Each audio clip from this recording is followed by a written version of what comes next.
오늘 아침 일라디오. 안녕하십니까. 오늘 아침 일라디오 아나운서 오승원입니다. 6월은 호국 보훈의 달이고요. 오늘이 나라를 위해 목숨을 바친 순국선열 또 국군 장병들을 기리는 현충일입니다. 지금 이 땅에서 살고 있는 대부분의 사람은 전후 세대라서 6.25 전쟁을 교과서에서 배운 정도 또 영화의 장면으로 떠올릴 만큼 대부분 잘 알지 못하고 있을 것 같은데요. 우리가 절대 잊어서는 안 될 역사이자 오늘 같은 날의 의미를 소홀히 해서는 안 되겠죠. 이 땅을 지켜낸 이들의 희생을 기억하고 추모하면서 지금을 살아가는 우리가 해야 할 일은 제대로 역사를 알고 가르치면서 좋은 세상을 후손들에게 물려주는 것이어야 할 겁니다. 오늘 호국영령을 추모하는 의미에서 각 가정과 기관에서는 조기를 개항하고요.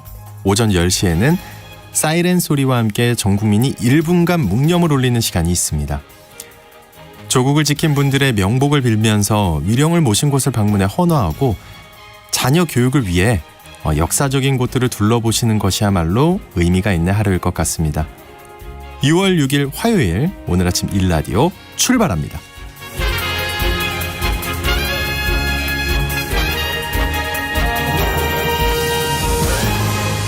오늘 아침 일라디오 이 시간은 물론 KBS 일라디오의 모든 프로그램은 유튜브 KBS 일라디오 공식 채널이나 모바일 콩 어플리케이션 통해 실시간으로 함께 하실 수 있습니다. KBS 일라디오 채널 구독과 좋아요, 댓글 많이 부탁드리겠습니다. 네, 화요일 시간에는 농수산 뉴스 텃밭 가이드 준비되어 있고요. 또 오늘 창수직업 시간에는 국가유공자와 보훈 가족들이 취업과 생계 문제로 어려움을 겪지 않아야 하는데요. 이분들을 위한 취업 지원 제도가 있다고 해서 알아보겠습니다. 자, 오늘 청취자 여러분 참여하실 퀴즈 드립니다. 텃밭 가이드 시간에 등장할 주인공 작물인데요. 이번 주가 이걸 심는 마지막 주가 될 거라고 하고요. 8월쯤에 익으면 솥단지에 쪄서 하모니카를 불듯 먹을 수 있죠. 이건 2-3m 정도로 키가 크고 수염이 달려 있습니다. 밀, 쌀과 함께 세계 3대 곡물로 불리는데 무엇일까요? 정답과 또 텃밭 가이드 시간에 궁금한 질문들 있으면 보내주시죠. 추첨을 통해 농촌진흥청에서 제공하는 웰빙 혼합 잡곡 세트를 한 분께 향긋한 커피를 드실 수 있는 모바일 커피 쿠폰을 4분께 드리겠습니다. 방송에 참여하실 분들은 단문 50원, 장문 100원이 드는 유료 문자 샵 9730으로 보내주시기 바랍니다. 유익한 정보와 살아있는 이야기가 있습니다. KBS 오늘 아침 일라디오. 농수산 뉴스 시간입니다. 정부가 외국인 계절 근로자들의 체류 기간을 현행 5개월에서 8개월로 연장키로 했다는 소식이 있습니다.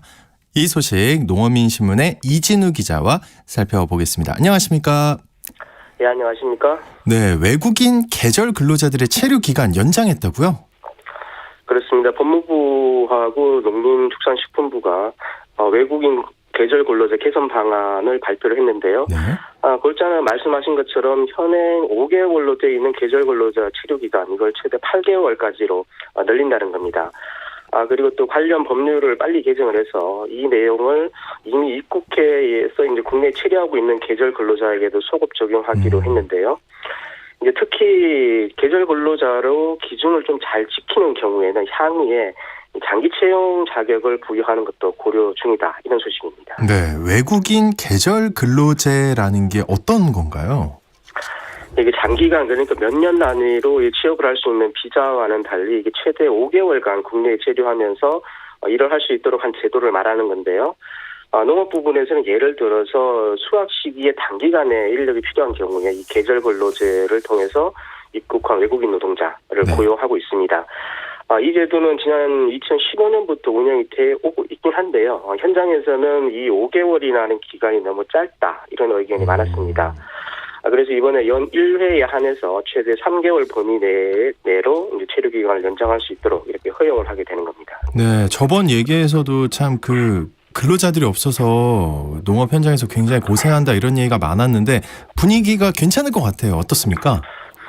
그렇습니다. 이렇게 되면 아무래도 이 작물을 심고 수확할 때까지 인력 고용이 가능할 것으로 지금 예상이 되기 때문에요. 농업 현장에서는 반길 수밖에 없을 것 같습니다. 그리고 또 특히 농촌 인력 사정이 작물을 심는 시기 그리고 또 수확하는 시기만 되면은 일손 구하기가 하늘의 별 따기만큼 어렵다 이렇게 이야기하고 있는 상황이기도 합니다. 그러다 보니까 농민들로서는 희소식이 않을 수가 없겠는데요. 국내 최대 농민단체인 한국후계농업경영인 중앙연합회 이곳에서도 이번 조치에 대해서 농가의 인력 수급에 양적으로나 질적으로 안정성을 가지고 올 수 있을 것으로 전망된다 이렇게 이야기하면서 환영 성명을 내게 됐습니다. 네. 지난주에 산지쌀값 오름세가 이어지고 있다 이렇게 상황을 전해드렸는데 더 높은 상승세를 기록했다고요? 그렇습니다. 이게 15일자 통계청 산지쌀값 조사치가 20kg 전국을 기준으로 44,555원을 기록을 했었습니다. 그래서 네. 이게 전 조사를 대비해서는 229원, 0.5% 올랐다 이런 소식이었는데요. 25일 조사치에서는 더 많이 상승한 것으로 나타났습니다. 이 15일 조사치에 비해서 이 323원, 그러니까 0.7%가 오르면서 44,878원을 기록한 건데요. 이렇게 연이어 두 차례에 걸쳐 산지쌀값 조사치가 상승을 하자 현장에서는 쌀값 반등이 본격화 되는 것 아니냐 이런 분위기입니다. 네, 산지의 벽값도 오름세다 이 소식을 저번 주에 얘기해 주셨는데 이렇게 되면은 가격 상승이 지속될 것이라는데 이견이 없겠네요. 지금 그렇게 볼 수 있겠습니다. 네. 일각에서는 이제 정부가 사들인 2022년산 벼럴 시장 일부라도 풀어야 하는 건 아니냐 하는 이런 이야기도 지금 나오고 있는데요. 여기에 대해서는 아직 결론이 난 것은 없는 상황이고요. 특히 주목해야 할 대목이 있다면은 이게 2023년산 벼의 작황이 아닐까 싶습니다. 이게 모내기가 이제 끝났는데 이게 무슨 소리냐 네. 이게 하시는 분들도 있을 것 같습니다만은 이 여름철 기상 상황이 벼 생육에 이번 올해 같은 경우는 좋지 않을 것 같다 이런 이야기들이 계속 나오고 있기 때문에. 저도 그 이야기들 굉장히 많이 듣고 있는데 올 여름에 비가 많고 강한 태풍이 지나갈 수 있다 뭐 이런 전망 때문이죠. 그렇습니다. 이게 7월, 8월에 비가 많이 온다는 맞아요. 이야기는 그리고 또 태풍도 역대급으로 올 가능성이 크다고 이렇게 전망이 나오고 있기 때문인데요. 여름철에 비가 많이 오면은 일조량이 부족해지면서 벼 작황이 좋아할 수가 없게 되고요. 태풍까지 또 발생해서 한다 그러면은 전반적인 생산량에도 악영향을 미칠 것이기 때문입니다. 네. 그래서 이게 8월 15일경을 기준으로 해서 농촌진흥청이 자체적으로 작황 조사를 하는 게 있는데요. 이 조사 결과에 따라서 이제 산지쌀값, 벼값이 크게 변동할 가능성도 지금 배제할 수 없는 상황이라고 볼 수 있겠습니다. 네, 그리고 또 올여름에 역대급으로 고수원 현상이 발생할 수도 있다는 전망이 나왔다고요.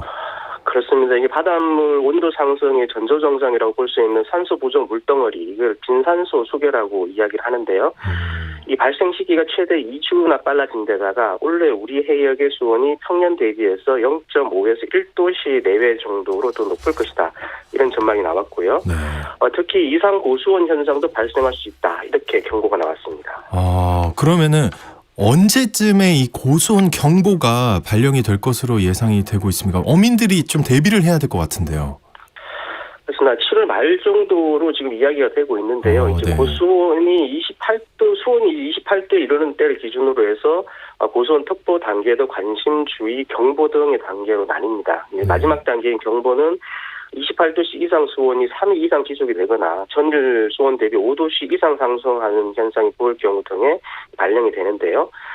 앞서 말씀드린 것과 비슷하게 수온이 3에서 5도 정도 올라가는 게 무슨 대수겠냐 이렇게 이제 하실 분도 있겠습니다. 근데 이 온도 변화가 수산생물 입장에서는 15에서 25도 가량 이렇게 올라가는 것이라고 국립수산과학원 전문가가 이제 설명을 하고 있습니다. 굉장하게 큰 변화를 나타내는 것이라고 볼 수 있을 것 같은데요. 이게 특히 이제 이상 고수온 현상도 발생할 수 있다 이런 경고가 나왔다고 말씀을 드렸는데 이 이상 고수온이라는 거는 과거부터 진행해온 수온 관측의 기록 중에서 상위 90% 이상에 해당되는 수온이 5일 이상 지속되는 현상을 말하는 겁니다. 그러니까 역대급 고수온도 우려된다 이렇게 보는 겁니다. 네, 양식 어민들 특히나 좀 철저하게 대비를 해야 될 것 같습니다. 농수단 뉴스 지금까지 한국농어민신문의 이진우 기자와 함께했습니다. 오늘 고맙습니다. 감사합니다.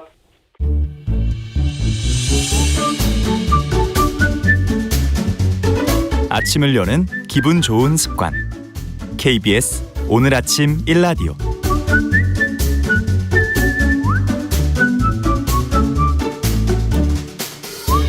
직장은 나와도 평생 직업이 필요한 시대를 위한 장수직업 시간입니다. 6월 호국 보훈의 달을 맞아서 국가와 사회를 위해 희생하신 유공자와 그 가족들이 취업과 생계 문제로 어려움을 겪지 않아야 한다.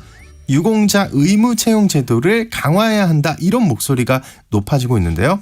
자, 오늘은 국가 유공자들을 위한 취업 지원 제도가 있다고 해서 알아보겠습니다. 커리어비전의 최진희 대표님 나오셨습니다. 안녕하십니까? 네, 안녕하세요. 오늘 현충일 의미 있는 주제로 준비를 해주셨네요. 네.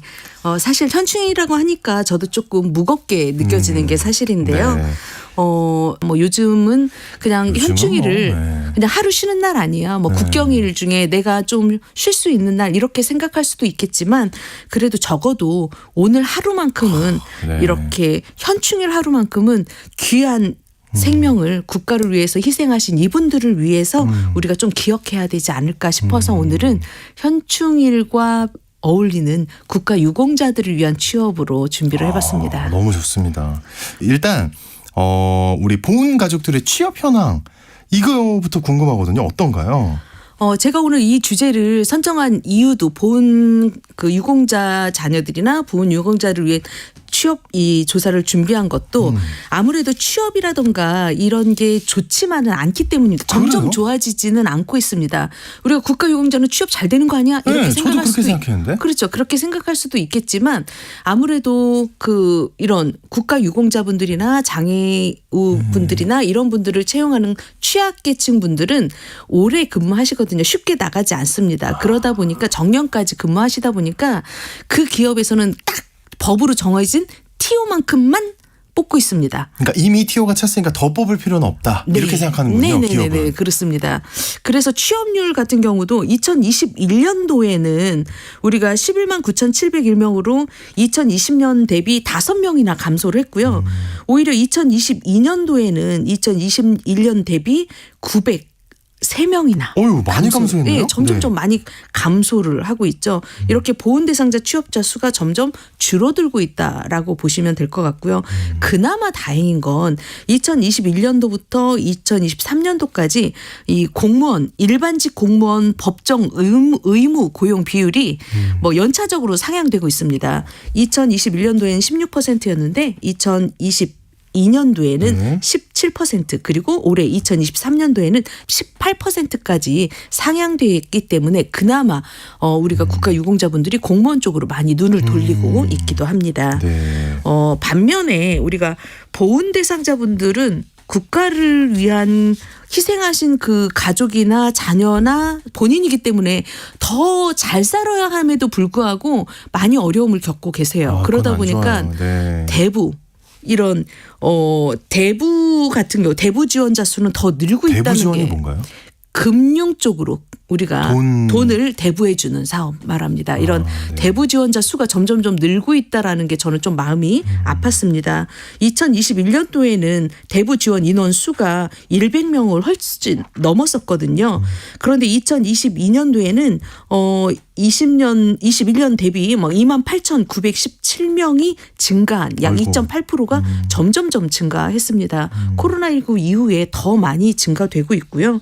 아무래도 대부 지원 규모가 주택 대부보다는 생계비. 그건 더 안 좋은데. 네, 그렇죠. 네. 생계비 위주로 증가를 좀 많이 하고 있습니다. 아무래도 코로나19 이후에 긴급 가계자금 지원을 위한 이런 생활안정 대부에 확대한 것으로 보여지고 있습니다. 다만 이제 대부업 같은 경우 위탁금융기관 공공기관들이 점점점 많이 생기고 있거든요. 그러다 보니까 대부 지원자 수는 좀 지금보다 더 많이 증가되지 않을까 생각을 하고 있고요. 제발 이분들을 위한 금리 인상은 좀 하지 말아줬으면 좋겠다라는 저의 조그만 바람입니다. 네, 그 바람이 성공됐으면 좋겠습니다. 네. 그 보훈 대상자 취업자 수는 줄어들고 대부 지원자 수는 증가하고 있다고 하셨는데 그러면 취업자 수가 더 증가돼야 좋은 소식 아닐까요? 그렇죠. 그렇죠. 그런데도 취업자 수가 많지는 않습니다. 그리고 특별 채용이라던가 이런 경우가 많지는 않은데 다행히도 몇 곳이 있어요. 이 보훈 가족들을 특별 채용하는 곳이 있어서 잠시 제가 소개를 해드리겠습니다. 다행히도 신한은행이 올 6월 호국 보훈의 달을 맞이해서 이런 특별 채용을 하고 있습니다. 국가와 사회를 위해 이바지한 보훈 가족과 그리고 복무 기간 중에 헌신한 전역 장교들을 예우하고 존중하는 문화에 동참하고자 취업 지원 대상자와 그리고 오늘 6월 말 전역 예정인 대위 이하의 장교를 대상으로 특별 채용을 진행하고 있습니다. 채용 분야는 개인이나 기업 고객 대상 일반직이고요. 채용 절차는 서류 전형 및 AI 역량 검사 1, 2차 면접 순으로 진행이 됩니다. 서류 접수는 신한은행 채용 홈페이지에서 5월 26일부터 6월 8일 6시 내일 모레네요.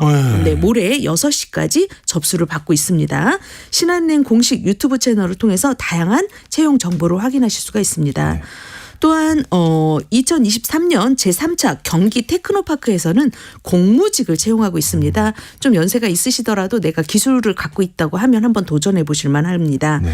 모집 직종은 경비원이라던가 시설 관리, 전기 쪽 그리고 기계 설비 쪽, 미화 쪽, 실내 미화 쪽에서 무기 계약직을 뽑고 있습니다.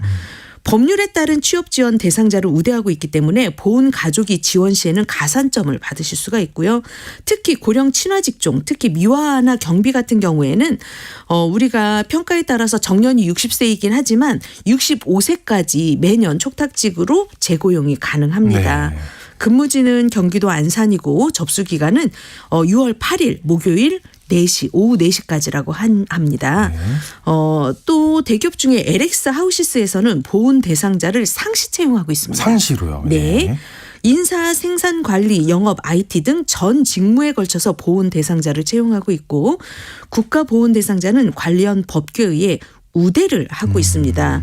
이 외에도 대기업이라던가 공공기관들은 보훈 대상자들을 우대하고 있는데요. 사실 각 기업들에서는 의무적으로 채용을 하게 법적으로 정해져 있습니다. 그렇죠. 네, 그래서 사회 형평성 채용이라고 해서 기업들은 100명 중에 적어도 3명은 이런 의무적으로 고용을 하게 되어 있는데요. 그렇기 때문에 우리가 하반기 공채를 대비해서 보훈 가족이라고 하면 국가보훈처에 미리 등록을 해놓으시면 각 기업마다 TO가 생겼을 때 연락을 받을 수가 있습니다. 그래서 미리 등록을 해두시면 좋을 것 같습니다. 네, 꼭 하셔야 될 것 같습니다. 네. 지금 방금 기업들이 공채에서 보훈 대상자를 우대하고 있다고 하셨는데 그 우대 조건이라면 어느 정도 우대를 한다는 건가요? 우대를 하면 할수록 좋겠지만 이게 좀 제한이 있더라고요. 네. 대기업 같은 경우는 공개 채용이 있고 특별 채용 이렇게 두 개로 크게 나눌 수가 있습니다. 공개 채용 같은 경우는 보훈 대상자만 뽑는 게 아니라 일반직 우리 같은 사람들도 다 일반 지원자들하고 경쟁을 해야 되는데요. 다만 일반 공개 채용에서 보훈 대상자의 경우에는 공채 시험에서 가산점을 받을 수 있기 때문에 취업 지원 대상자 증명원을 제출하시면 됩니다. 시험 성적의 5%에서 10%의 가산점을 받기 때문에 일반 지원자에 비해서 조금 더 유리할 수는 있습니다. 채용 시험이 필기, 실기, 면접 등으로 구분돼서 실시되는 경우에는 각 시험마다 만점에 5에서 10%의 가산점을 받게 되는 거고요. 이게 5에서 10% 얼마 안 될 텐데라고 여겨지지만 실제 저희가 채점을 해본 바는 상당히 큽니다. 이게 당락이 1, 2점으로 당락이 좌우되기 때문에 10% 가산점이라고 하면 큰 점수에 해당된다고 볼 수 있습니다. 네. 이 2개 이상의 과목으로 실시되는 시험에서는 각 과목별 득점에 각 과목별 만점에 10% 가산이다라고 보시면 되고요. 본인 득점이 아니고 만점에 10%. 네네네. 네. 그리고 다만 득점한 과목 중에서 한 과목 이상의 점수가 좀 4할 미만이거나 점수로 환산이 불가능한 시험에는 가점을 하지 않는다는 점이 있습니다. 네. 그리고 가점을 받아서 채용시험에 합격한 사람은 그 채용시험 선발 예정 인원의 30%를 초과할 수는 없습니다. 아무리 이분을 뽑고 싶다고 하더라도 30% 이상을 채용을 할 수는 없기 때문에 그렇습니다. 그리고 기업에서 적어도 우리가 4명 이상을 채용하는 기업에 한해서 그렇게 할 수 있습니다. 그래서 국가유공자 같은 경우 공공기관 채용하기를 많이 희망하시는 게 사실입니다. 공무원이나 공공기관 갖고 가고 싶어 하시는데 공공기관 중에서 특히 진흥원이나 이런 기타 공공기관들은 사람을 많이 뽑지는 않습니다. 3명, 2명, 1명 뽑을 때도 있는데 그럴 경우에는 이게 가산점이라던가 이게 해당이 되지 않는 거죠. 그러네요. 4명 이상일 경우에만 해당되기 때문에 그렇습니다. 네. 그러면은 공채가 아닌 보훈 가족들만을 위한 보훈 특채용 뭐 이런 건 없나요? 특채? 보훈 특별 채용이 있습니다. 보훈 제한 경쟁이라고 해서 보훈 대상자들을 뭐 배우자나 자녀까지 보훈 대상자들로만 경쟁하는 거기 때문에 일반 공채보다는 경쟁률이 높지 않다라는 장점이 있지만 반면에 이런 보훈 특별 채용이 많지가 않다. 그러니까요. 저도 그죠? 이거 많이 못 본 것 그죠? 같아요. 거의 네. 많이 없습니다. 다만 이 1년에 한 번 딱 이 6월에 그나마 대기업 중에서도 조금 우리가 이 6월을 좀 더 기리자 호국 보훈의 달을 기리자라는 의미에서 뭐 신한은행처럼 이런 특별 채용이 나오는 곳이 간혹 있기 때문에 1년에 한 번 정도라고 보시면 될 것 네. 같습니다. 지금이 기회입니다. 네, 그렇죠. 공무원으로 취업을 희망하는 경우에는 일반직 공무원 특별채용 추천서를 제출하신 경우에는 자격 요건에 따라서 5배수 범위 내에서 추천을 받아 채용이 이루어지고 있습니다. 네. 국가기관이나 지방자치단체, 군부대, 국립학교나 공립학교로서 일반 공무원과 기능직 군무원 등 정원이 뭐 5명 이상인 기관들은 기관별로 의무고용 범위 내에서 결원이 발생할 때마다 이 특별채용으로 채용을 하고 있습니다. 그럴 경우에는 뭐 소정 기준에 의해서 뭐 서류 전형은 생략하고 추천을 통해서 면접이나 평가를 실시해서 이런 적격자를 채용을 하고 있습니다. 네. 근데 이제 걱정이 하나가 있어요. 이렇게 보훈 특별 채용으로 취업을 했을 경우에 그 일반 공채로 들어온 분들에 비해서 혹시나 차별 같은 게 있을까 봐. 이 걱정입니다. 그렇죠. 우리는 뭐 공채로 들어왔고 실력으로 들어왔는데 네. 보훈 저 특별 채용으로 사람들. 오다 보니까 아무래도 공채로 온 분보다는 전문성이라던가 아니면은 전공 비전공자일 수도 있고 아무래도 지식 부분에서 조금은 부족할 수는 있겠죠. 네네. 그렇다고 해서 차별을 하면 안 됩니다. 똑같은 직원인데 간혹가다 그렇게 직장 내 괴롭힘이라던가 너는 뭐로 들어왔잖니 이렇게 차별을 좀 하는 곳이 있기는 합니다. 아. 네, 그럴 경우에는 이런 승진을 할 때라던가 뭐 보직이라든가 아니면 승급 등의 처우에 있어서 채용을 이런 너는 뭐 일반 공채가 아니기 때문에 이런 차별을 할 경우에 불이익의 대우에서는 신고를 하실 수가 있습니다. 그래서 보훈청장 같은 경우 이런 우리가 이런 보훈 대상자들이 취업했는데 이런 불이익한 처우를 당했을 경우에는 그 기업에 시정 요구를 할 수가 있고요. 시정 요구를 했는데도 30일 이내에 시정 조치가 이루어지지 않을 경우에는 300만 원 이하의 과태료를 부과를 할 수가 있습니다. 그렇기 때문에 내가 기업에서 부당 차별을 좀 당하고 있다 하시는 분들은 보훈지청에 상담을 받아보시는 것이 좋겠습니다. 네. 그리고 또 그 국가유공자분들이 취업을 준비할 때 좀 도움이 될 만한 정책이나 지원 정책 이런 게 좀 있을까요? 네, 보훈 대상자가 공무원 채용 시험이라던가 교원 임용고사, 외국어 정보화 과정, 뭐 간호조무사, 인적성 검사, 뭐 한국어 능력 시험 이런 걸 수강할 경우에 그 비용을 일부 지원해 주는 게 있습니다. 네. 취업 수강료를 지원을 하고 있거든요. 그래서 국가보훈처 홈페이지에 가면 취업 수강료 지원이라고 있습니다. 이걸 다운받아 보시면 될 것 같고요. 취업 수강료 지원을 희망하는 분은 국가보훈처 취업정보 시스템을 통해서 취업 수강료 지정 교육기관을 확인하신 후에 수강 신청이 가능합니다.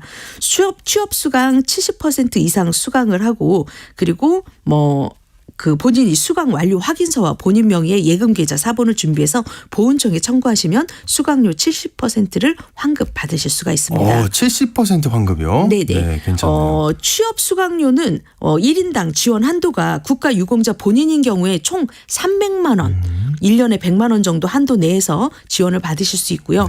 유가족일 경우에는 총 150만 원, 연간 50만 원 한도 내에서 지원을 받으실 수가 있습니다.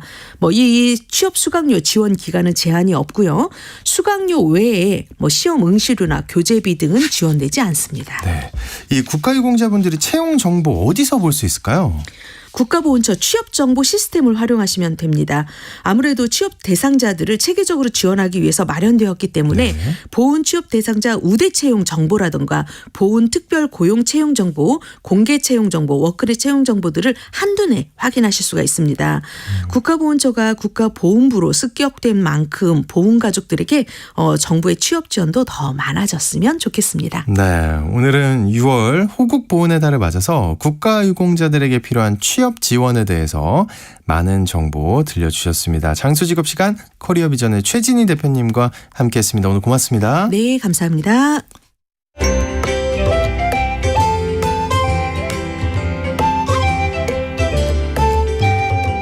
상쾌한 하루의 시작. KBS 오늘 아침 일라디오.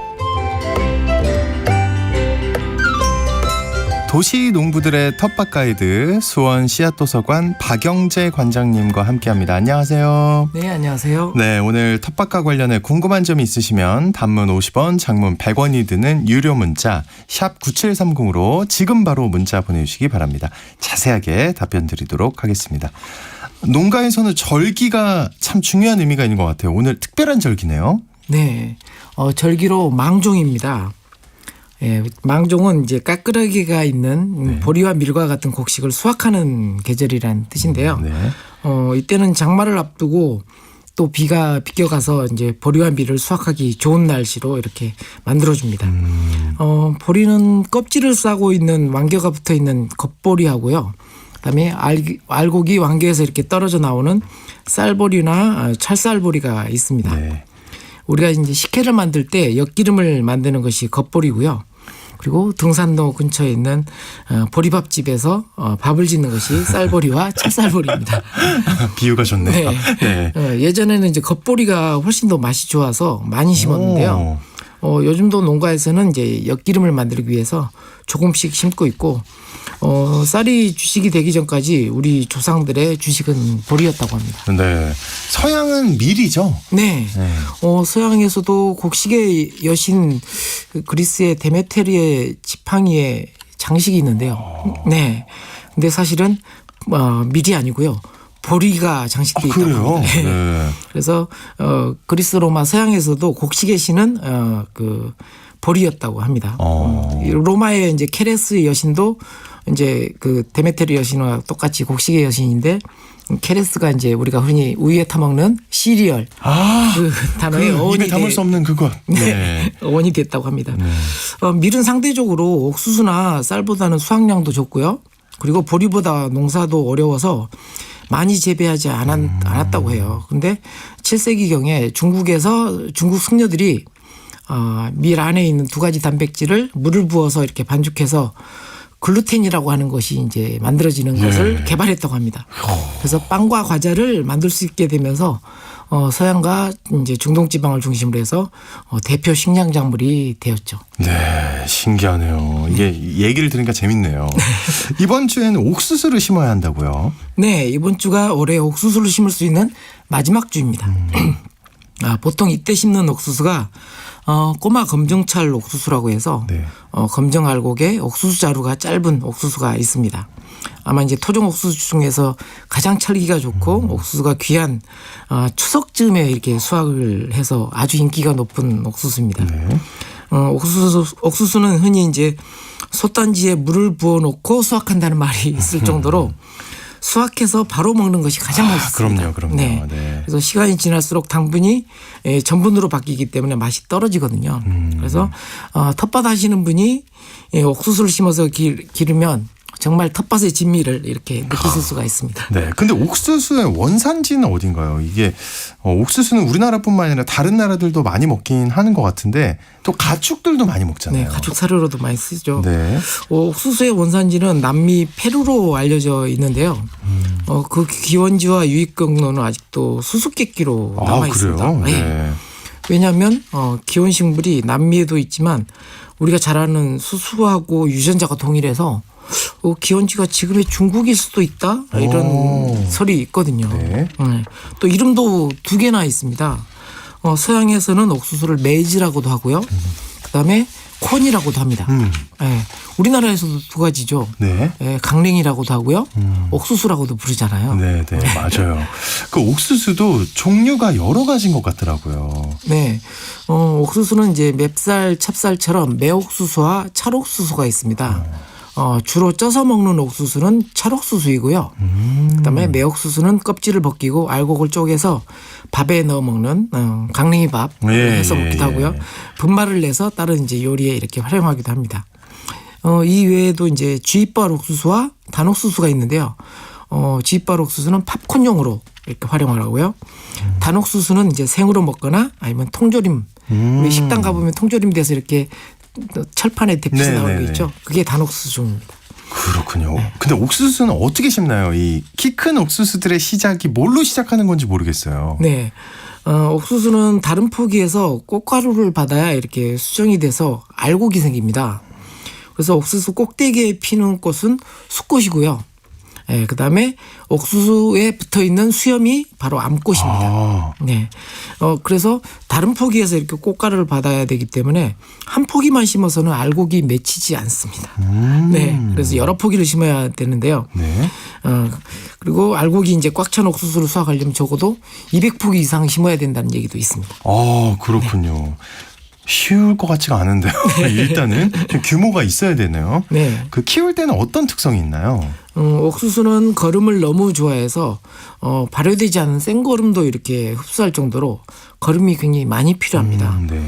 옥수수가 자라면 밑에 달리는 잎 겨드랑이에서 새로운 포기가 또 생기거든요.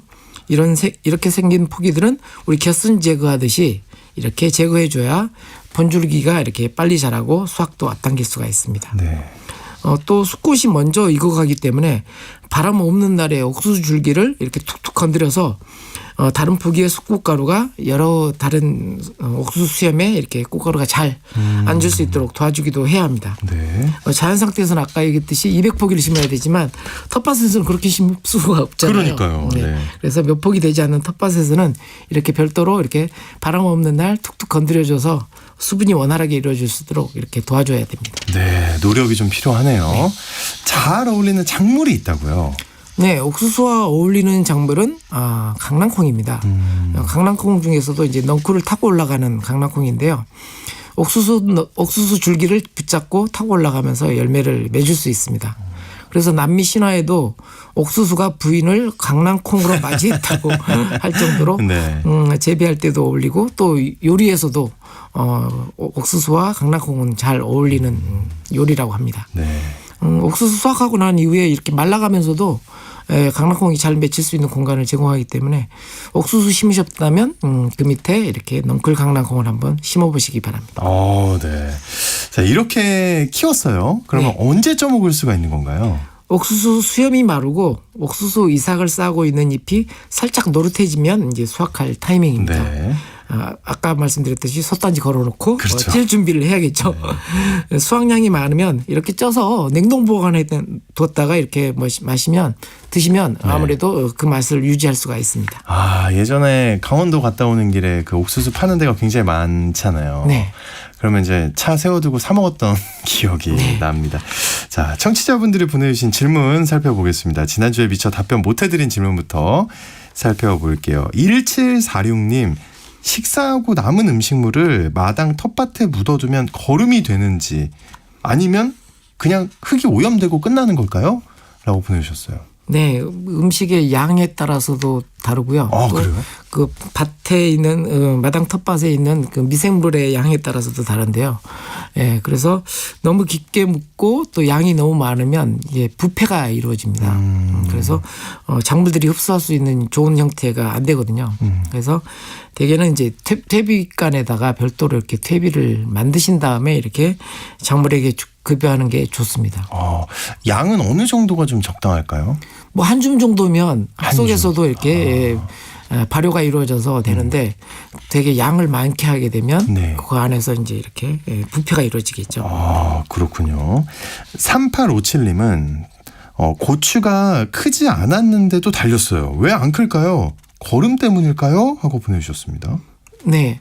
지금은 사실은 처음 달린 고추 아까 그 방아다리에 이렇게 네. 달린 이제 고추를 설명을 했는데 방아다리에 달린 고추를 따줘야 돼요. 처음 열린 고추는 처음 달렸으니까 신기하다 그렇게 드시면 안 오히려 되는군요. 초기에는 성장을 해야 되거든요. 열매를 맺기보다는. 그래서 초기에 달린 그 고추는 좀 따줘서 초기에 성장을 좀 많이 도모해 주셔야 됩니다. 일단 지금은 성장을 시킬 때다. 네네. 웃거름도 3주마다 한 번씩은 좀 주셔야 됩니다. 알겠습니다. 강정림님, 커피 찌꺼기가 거름으로 좋다는데 혹시 활용 방법이 있을까요? 하고 보내주셨어요. 네. 저도 이거 어디서 본 것 같은데. 네네. 커피 찌꺼기가 굉장히 좋은 거름입니다. 근데 이제 커피 찌꺼기를 바로 급이하는 것보다는 사실은 발효를 시켜서 이렇게 주는 게 좋거든요. 발효를 시켜요. 네. 그래서 EM 미생물이라든지 이런 유용 미생물로 이렇게 분무를 좀 섞어줘서 분무해주거나 섞어줘서 이렇게 곰팡이가 하얗게 필 때까지 좀 뒀다가 이렇게 뿌려주면 작물이 아주 잘 활용할 수가 있습니다. 그냥 뿌리는 거는 이렇게 그다지 효과가 없나요? 그냥 뿌려도 이제 땅에 있는 그 미생물들이 도와주긴 하는데 오히려 발효를 시킨 다음에 뿌려주는 게 훨씬 더 좋습니다. 알겠습니다. 1358님, 아파트 베란다에서도 텃밭을 잘 키울 수 있는 방법 있으면 부탁드립니다 하고 보내주셨어요. 네. 아무래도 이제 텃밭이 없으면 아파트 베란다에 화분을 이용해서 이렇게 텃밭을 기르시는 분들이 굉장히 많은데요. 네. 엽채류 정도는 잘 자라지만 과채류 키우기가 쉽지 않아요. 고추라든지 토마토. 그래서 환기가 잘 돼야 되거든요. 특히. 그래서 저 같은 경우는 이제 만약 그런 경우가 있으면 조그만 선풍기로 해서 주기적으로 이렇게 바람을 불어주기도 통하게. 하고요. 네, 그렇게 하고 있고요.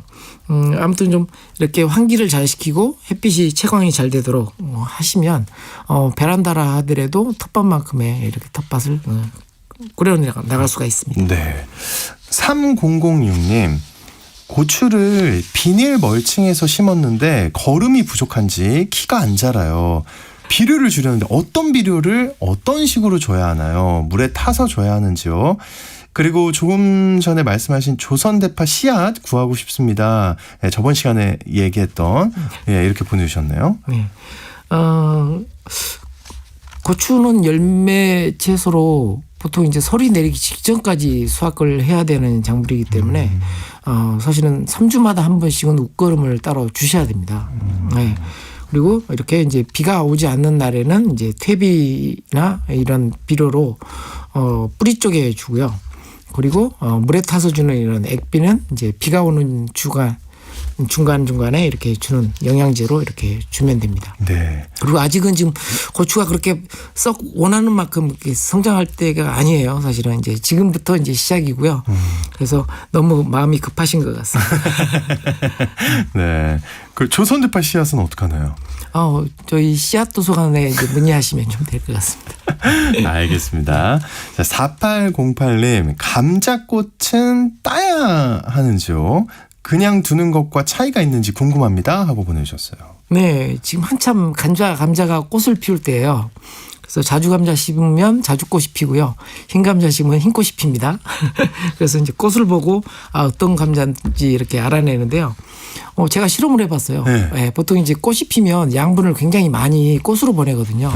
그래서 감자 알이 좀 작아져요. 그래서 사실 어른들은 이제 감자꽃을 일일이 따거든요. 근데 요즘 품종은 그렇게 별 차이가 없더라고요. 테스트를 그래요? 해봤더니. 네. 그래서 감자꽃도 감상하시고요. 네, 나중에 감자 수확할 때 이렇게 감자꽃하고 비교해 보시는 것도 좀 재미있을 것 같습니다. 오, 네. 괜찮은데 그럼 굳이 따야 될 필요가 없다는 말씀이신 거죠? 네네. 알겠습니다. 5544님, 텃밭에 이상한 버섯이 나는데요. 네. 버섯 없애는 살균제 있으면 추천 부탁드려요. 이렇게 보내주셨어요. 이렇게 이제 비가 오거나 장마철이 되면 텃밭에 이렇게 버섯이 나옵니다. 네. 근데 버섯은 굉장히 좋은 징후예요. 그래요? 네. 그 안에 다양한 미생물들이 있다는 얘기거든요. 이런 흔히 이제 균사라고 하는데요. 이 친구들이 이 텃밭 곳곳에 있는 양분을 우리가 심은 작물에다가 이렇게 날라다 주는 역할을 해요. 그래요? 뺏어 먹는 게 아니고. 네. 비가 올 때 나오는 버섯은 그 미생물들이 이제 포자를 번식하기 위해서 잠깐 나오는 거고요. 그래서 이 내 땅이 내 밭이 굉장히 좋은 땅이다라고 평가할 때 버섯을 보시면 됩니다. 네. 죽이실 필요 없고요. 또 땅이 썩었다고 이렇게 다시 땅을 뭐 갈아야 된다고 생각하시는 분들 계신데 그렇지 않습니다. 굉장히 좋은 미생물입니다. 알겠습니다. 자, 시간상 여기서 마무리해야 될 것 같고요. 오늘 답변 못 드린 질문들 또 다음 주에 답변을 드리도록 하겠습니다. 텃밭 가이드 시간 수원 씨앗도서관의 박영재 관장님과 함께했습니다. 오늘 고맙습니다. 네, 감사합니다. 자, 오늘 퀴즈 정답은요.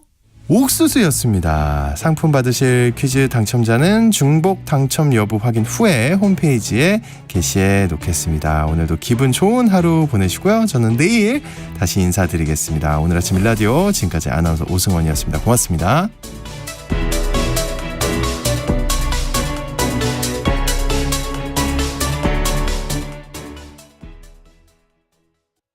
1년에 한 번 이상 농지를 경운하고 용배수로를 정비하여 농지의 기능 유지에 최선